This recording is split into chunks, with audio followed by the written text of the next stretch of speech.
พยากรณ์อากาศประจำวันที่10เมษายน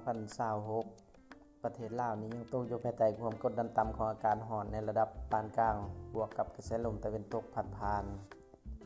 เฮ็ดให้สภาพอากาศโดยรวมแม่นร้อนภาคเหนือนี่อุณหภูมิสูงสุดอยู่ที่34องศาภาคกลางหาภาคใต้นี่อุณหภูมิสูงสุดอยู่ที่39องศา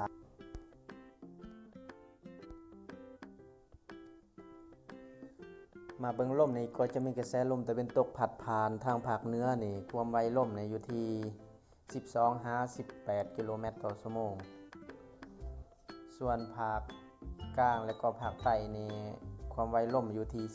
16-19 กิโลเมตรต่อชั่วโมง